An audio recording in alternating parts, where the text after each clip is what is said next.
हाँ हाँ बेटा, तुम बिल्कुल सही बोल रही है। बहुओं को तो कंट्रोल में रखना ही चाहिए। हाँ माँ, तुम्हें मैं आज तक कभी भी कुछ भी गलत सजेशन दी हूँ?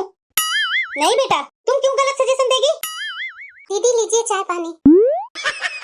भाभी, क्या हर समय आप बन ठन करके ही बैठे रहते हैं क्या?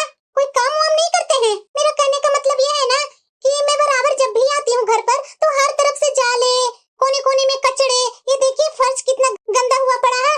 ये सब पर आप ध्यान नहीं देते हैं क्या भाभी?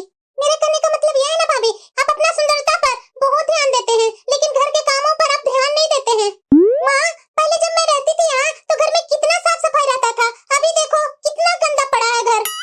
अरे हाँ बेटा, बात तो तुम बिल्कुल सही बोल रही है। बेटा तुम्हारे जैसा घर का साफ सफाई कौन कर सकता है? तुम ही बता, तुम जब घर में रहती थी तो घर ग्लास के जैसा चमकते रहता था, हर जगह रंगत ही रंगत लगता था घर में। लेकिन अब देखो बेटा, जब से तुम्हारी भाभी यहाँ काम करने लगी, साफ सफाई करने लगी, तो घर का लगता है ना कि हर जगह गंदगी ही फैला हुआ रहता है। ये देखो, जाले तो कभी साफ मुझे लगते ही नहीं है। और इतना बेटा, किचन में जाकर देखो, सारे राशन वाले डब्बे पर गंदगी ही गंदगी दिखेगी। मैं बहू से बोल बोल कर थक गई, लेकिन बहू